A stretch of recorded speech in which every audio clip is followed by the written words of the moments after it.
My name is Richard Priest, voluntary leader at Shanklin Voluntary Youth and Community Centre. Been involved in the youth club there and voluntary activity in Shanklin for over 40 years as a member and latterly as a voluntary leader, working with many other volunteers that have had similar experience.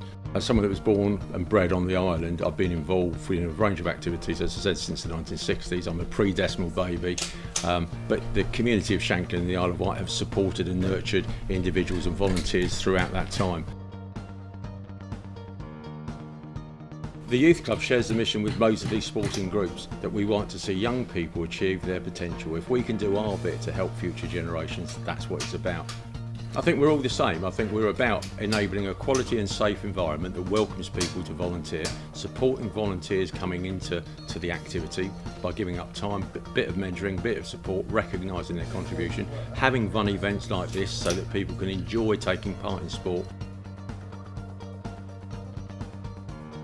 I think it's just seeing the network of volunteers in Shanklin and across the island, people that give up their time and energy day in, day out, rain, hail and snow, to put on opportunities for all generations, all genders, and it really is inspiring to see so many take part and make things happen, and the outcome is international, national and massive success for people realising the potential. For example, working with the shooting club in Shanklin that have had international and wider success in terms of getting a silver medalist in the 2010 Commonwealth Games with Richard Wilson, Dom being a Bisley Cup winner recently, and with other groups in Shanklin like the football club with Lee Proper being a volunteer in the sort of 90s, that is now FA Cup final referee in 2014.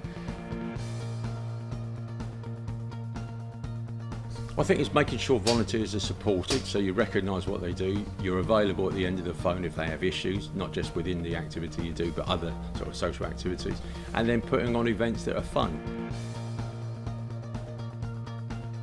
Certainly maintaining events like this is quite critical so that you create a lifeblood for future generations of quality. We're so fortunate to have Queen's Award winning voluntary groups in the town that have been there for 100 plus years. If we can maintain their development for future years, more people can take part. You can secure the investment to provide quality environment for people to train and enjoy their activities, and in particular get the recognition. For example, recently we had Prince Edward come into the youth club, and you can see that he encouraged balls activity and other activities in the town. So I think that just demonstrates how you support volunteers and how that generates future volunteering activities.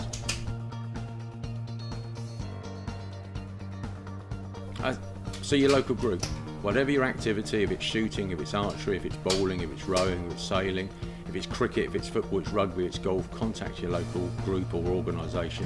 There is always an opportunity for you to participate, either on the field or off the field, and it's really good to give something back. I think all of us have benefited from what other volunteers have done for us, and all we're doing is giving it back to make sure future generations have similar, if not better, opportunities.